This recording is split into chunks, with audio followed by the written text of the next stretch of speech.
প্রতি সপ্তাহে নতুন নতুন ভূতের গল্প দেখতে সাবস্ক্রাইব করুন বাংলা ভূতের গল্প চ্যানেলটিকে। সেই সাথে বেল আইকন প্রেস করতে ভুলবেন না। বন্ধুরা, আজকের এই গল্পটি পাঠিয়েছে দুর্জয় শাকিল।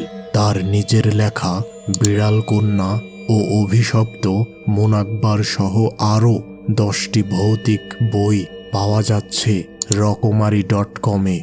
যারা বই পড়তে ভালোবাসেন তারা অবশ্যই এই বইগুলো পড়ে দেখতে পারেন। আজকের বিশেষ প্রশ্ন, বন্ধুরা, তোমরা কি কেউ কখনো রাতের বেলা ভৌতিক অ্যাডভেঞ্চার ধরনের কাজ করেছ?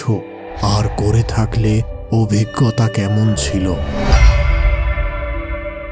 শিশির ও অপু গ্রামের একটি ছোট চায়ের দোকানে বসে চা পান করছিল এবং গত রাতের কথা ভাবছিল। কি ভীষণ বিভীষিকাময় রাত ছিল। দিনের এই আলোতে এখন তাদের কাছে সবকিছু স্বপ্ন বলে মনে হচ্ছে। এমনও ভৌতিক ঘটনা এই পৃথিবীতে যে ঘটতে পারে তা ছিল তাদের ধারণার বাহিরে।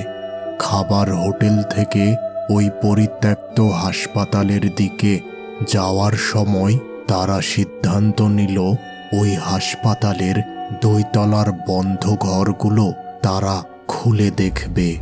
কারণ তাদের মনে হচ্ছে ওই 2 তলার বন্ধ ঘরগুলোতেই আসল রহস্য লুকিয়ে আছে।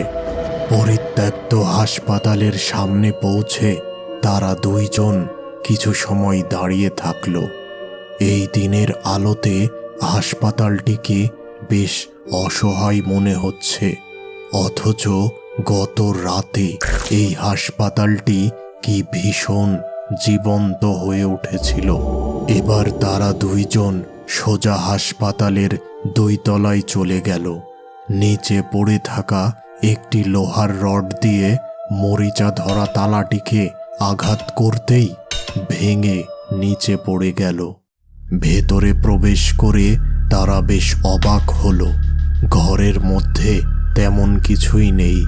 পুরনো একটি টেবিল, দেয়ালে একটি নষ্ট ঘড়ি, একটি স্যালাইনের স্ট্যান্ড ও মেঝেতে কিছু কাগজের বাক্স পড়ে আছে।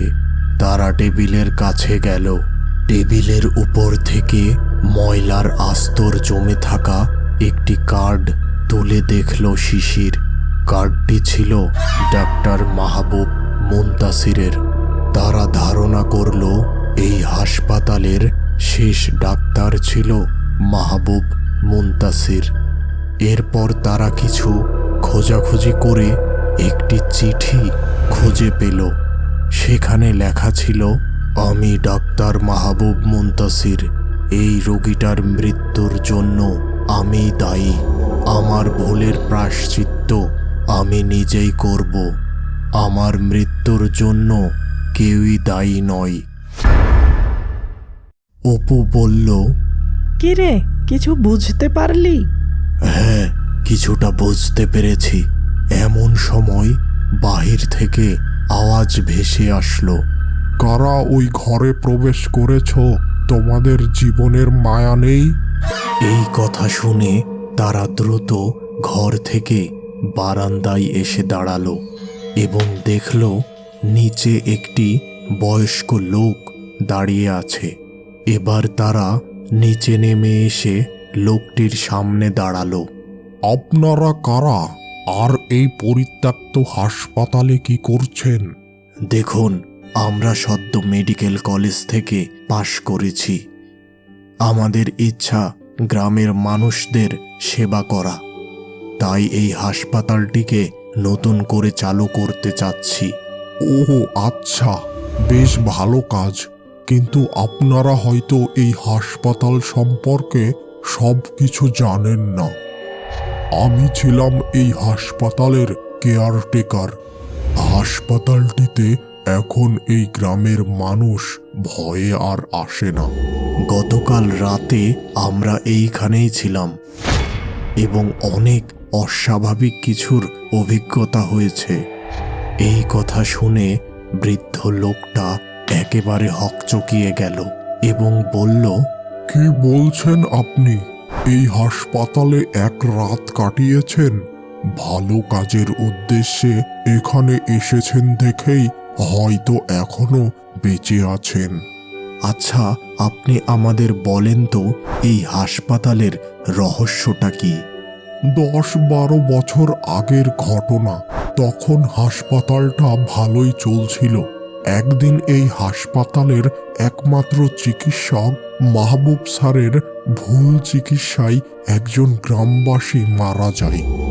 তখন গ্রামবাসীরা ক্রোধে ডাক্তারকে মেরে ফেলার সিদ্ধান্ত নেয়।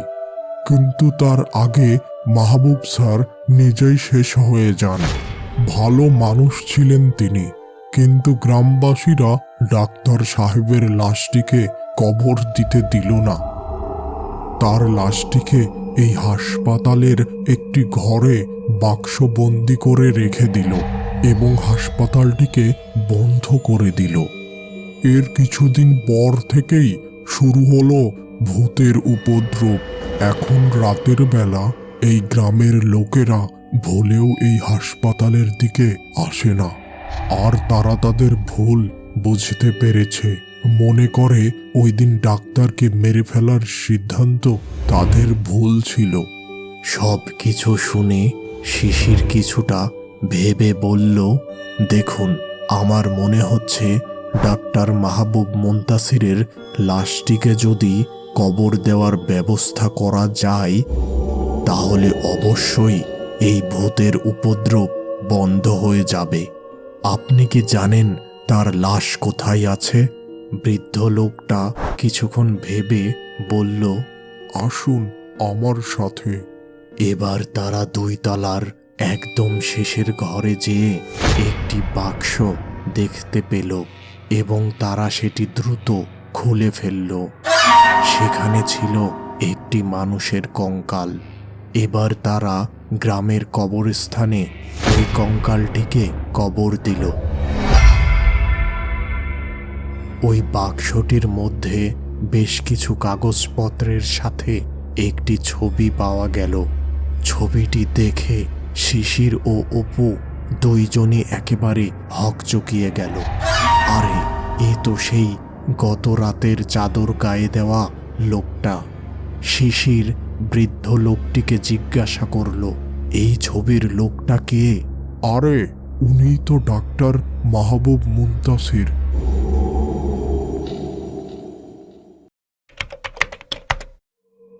হাসপাতালটিকে নতুন করে সাজিয়ে শিশির ও অপু রোগীদের চিকিৎসা করা শুরু করেছে। এখন আর কোনো ভূতের উপদ্রব নেই। হাসপাতালটি ভালোভাবেই চলছিল, কিন্তু একদিন সন্ধ্যায় হঠাৎ একজন মুমূর্ষু রোগী চিকিৎসার জন্য হাসপাতালে আসলো। রোগীটির অবস্থা ছিল ভীষণ খারাপ। জরুরি ভিত্তিতে তাকে একটি বিশেষ ইনজেকশন দেওয়া প্রয়োজন, কিন্তু হাসপাতালে ওই ইনজেকশনটা ছিল না। আর এই ইনজেকশনটা রোগীকে না দিতে পারলে তাকে আর বাঁচানো সম্ভব হবে না। দুশ্চিন্তায় মাথা খারাপ হয়ে যাচ্ছিল শিশিরের। হঠাৎ এমন সময় পাশের ঔষধের ঘর থেকে একটা শব্দ হলো।